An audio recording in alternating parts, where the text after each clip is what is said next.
Hi, Karena Bell. Thank you for joining me today as my guest on the Resilient Entrepreneur Show. Hi, Kate. Great to be here. Thank you for having me.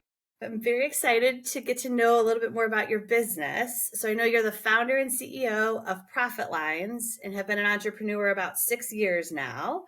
Tell us a little bit about your business. Sure. Profitlines is a specialty boutique consulting and advisory firm where we only focus on the profit strategies that we can implement across fast-growing, hard-charging small businesses or mid-market businesses. Perfect. So we're going to get to know you a little bit better. These are the quick answer response section. Okay. Who is or was your first hire in your business? An analytics specialist. Everything we do starts and ends with analytics. So yes, I needed a big brain person to do a lot of our focus on the analytics side. Okay. And what is the best software tool that you're using every day that you can't live without right now? Well, my CRM, definitely my CRM. Got to stay organized. It's hard with all the notes and stuff. What CRM is it? Do you mind? No, I use Go High Level. Oh, okay. I know a guy that does go high level consulting actually. And what is your favorite AI tool? I would say Perplexity. I like Perplexity because it's the sources, and we do a lot of deep dive data work. Yeah, I use Perplexity against Chat GPT sometimes when I'm doing market research, competitive Mm. analysis, deep market research. So hmm I understand for what you're using it for, that probably makes more sense. It does. It does. It's a great tool. And do you prefer to hire full-time employees, contractors, outsource projects to partners or vendors, or fractional resources? That is a multi-pronged answer. It is situational. There are elements within my business I definitely want to have full-time employees for, and then there are other elements that are fractional or contract. In being an efficiency expert, we run very lean and efficient without jeopardizing the quality of what we produce. And it also affords me the opportunity to put the absolute best resource with our client, not just capability, but chemistry as well. Because relationships are fundamental to the work that we do, and who who we work with is just as important as what we deliver. I love that. I love that. All right. So I know you've been a business owner, an entrepreneur. This is, I think, your second business, and you've been an entrepreneur about 6 years now. Mhm. What is your proudest achievement as a business owner, and how did that happen? That happened. My proudest achievement is designing a consulting approach that breaks from the traditional model. Instead of long, drawn out engagements, I created high impact work that drives immediate profitability improvements. And it's gratifying to see companies benefit quickly with speed and efficiency at the core of what we do. How that came about is I have almost 30 years of corporate experience working for Fortune 500 companies and large enterprise organizations, advising C-suite executives in operational optimization, technology to support the optimized operations, and then financial forensics as well. And it's the financial forensics side where I saw a lot of opportunity that was still being left on the table and not taking advantage of.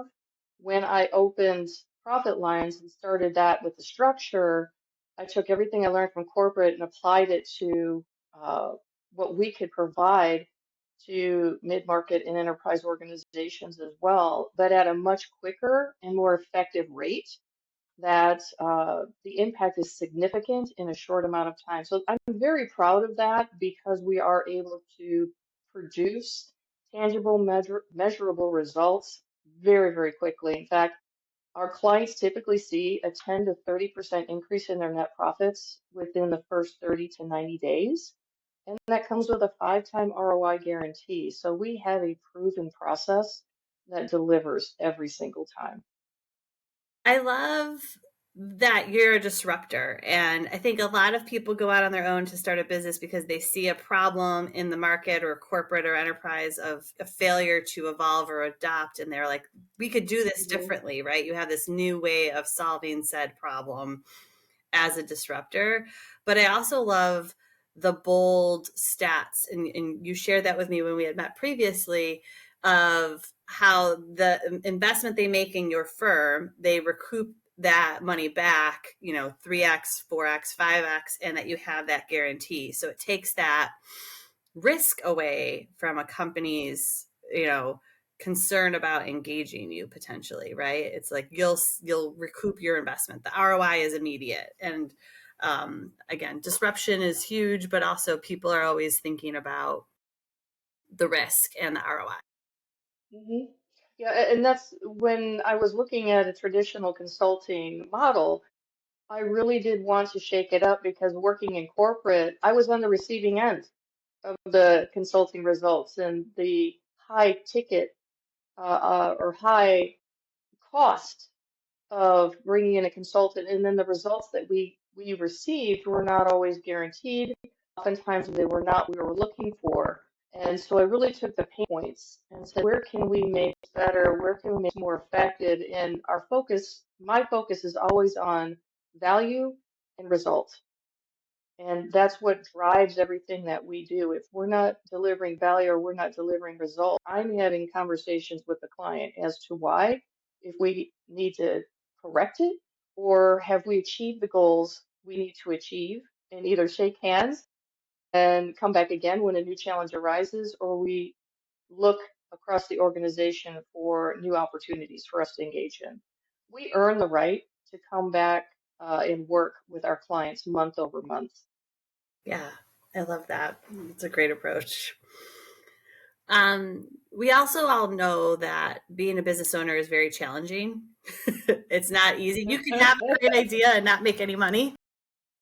It's not for the weak. And that's why this is called the resilient entrepreneur, right? People that have survived Mhm. that first year, and I also tell people like you got to be a little bit disturbed or crazy to go into business entrepreneurship and business ownership. Um, Mhm. So we also know that, most people take a lesson, a hard lesson, a challenge, and see it as an opportunity. And it's part of that growth Mm. journey of how you got to where you are in success in your business. Are you willing to share a mistake or a lesson that you had to learn along that growth journey of your business? Absolutely. We learn from each other. My very early on, I was overly optimistic about how fast I would gain clients based on my corporate experience, and did not realize that when you start your own business, you're really starting from scratch. You're starting at zero again. No one knows your brand. No one knows what you do. It's the education, information, and. Some of those relationships carried forward, but not as many as I anticipated. I did not watch my finances as closely as I should have in my first year. I was very focused on the sales and development in that, and I was also buying tools and different softwares and applications and things I really didn't need. And it was a very hard lesson learned in that first year because there was more than once where the finances the reality was not what the projections were. And since then, that that is an area that I never stray from. And I coach and mentor other business owners that are earlier in their journey. And that's one thing I always say is that uh, there's two priorities in your business every day. Sales is number one. You must wake up every day and ask yourself, what am I doing to gain sales and acquire new clients every day? And two, what are my finances today? Uh, I find that so many business owners and even business leaders are just detached from the finances, and that might sound odd to hear.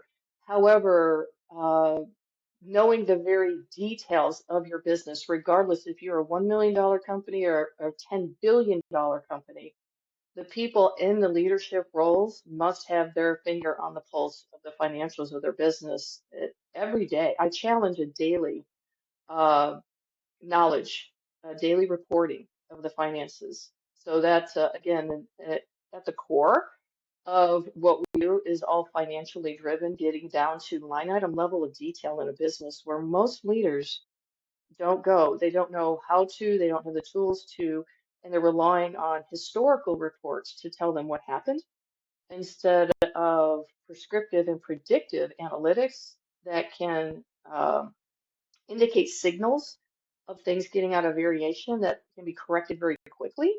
And then that creates a predictability, a 60, 90-day of very accurate profit predictability in the reporting, just at a high level. Yeah. I think I relate very much to this about it's always sales number one and then the tools and the cost and the finances because it's very different when it's your own money.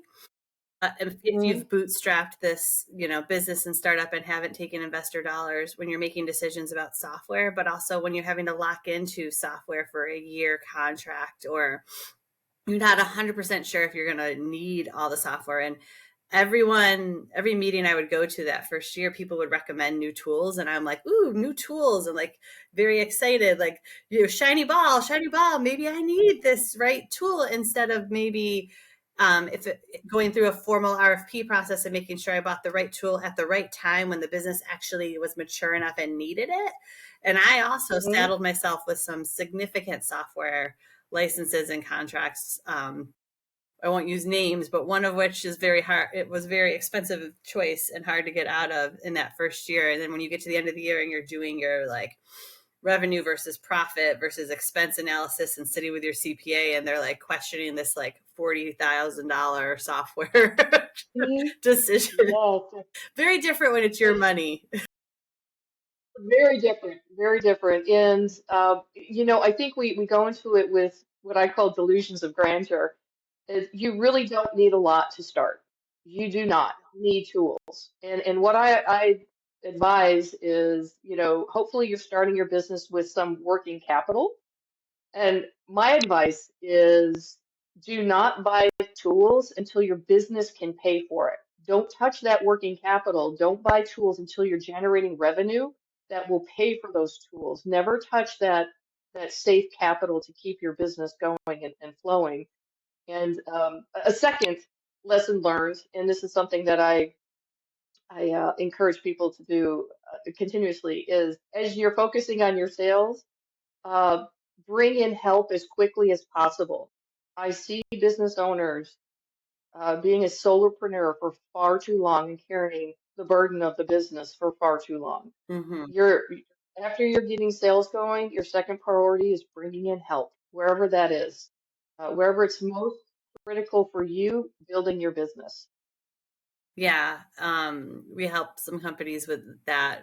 I'm a salesperson. I was a salesperson before I was a founder, so sales is my strength. But a lot of business owners came from technology or operations or engineering or Hmm. finance, and sales is not something that they've ever done. And so it's very hard if Yeah. that is their responsibility.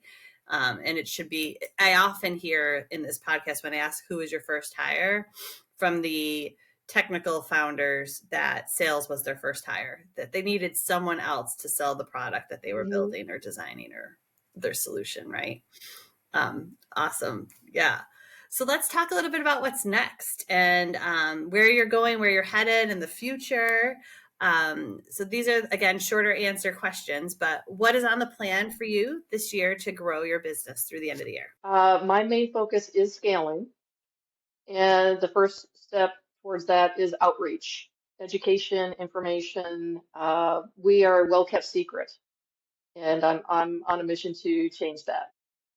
And what's your first step towards that goal? Uh, Increasing our presence on different platforms where our clients are, LinkedIn and YouTube is Oh, the marketing and yeah, a little bit yeah, of outbound. Yeah.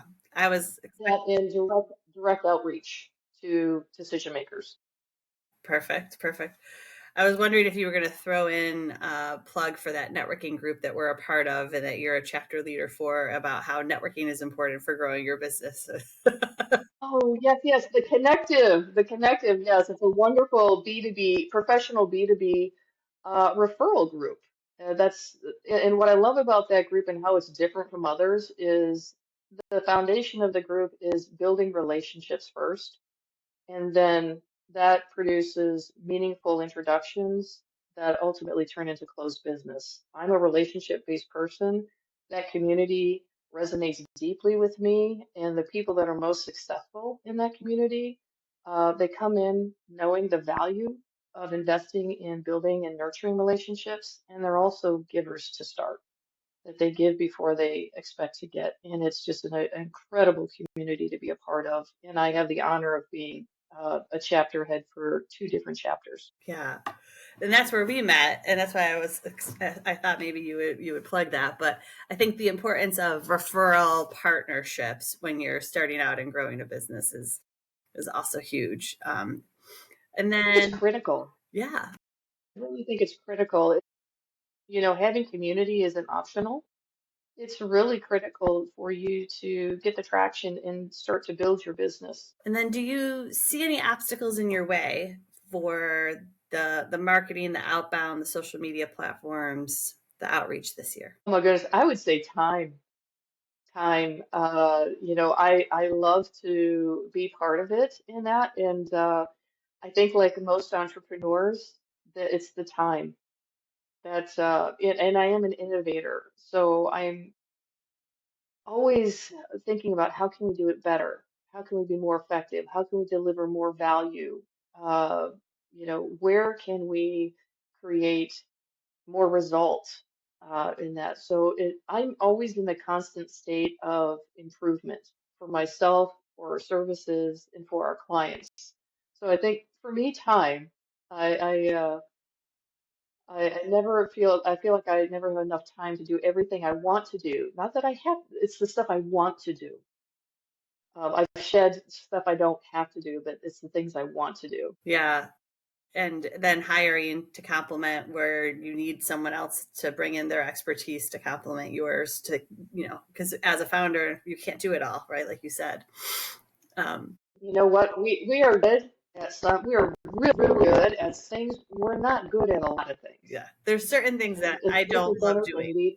maybe. Yeah, Yeah, you know, we're not built that way.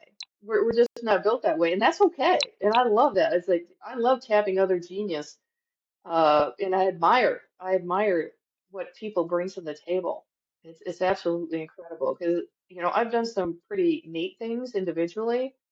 My biggest uh, rewarding experiences always came with a team of just rock star individuals that came together, collaborated, and solved some really big complex problems.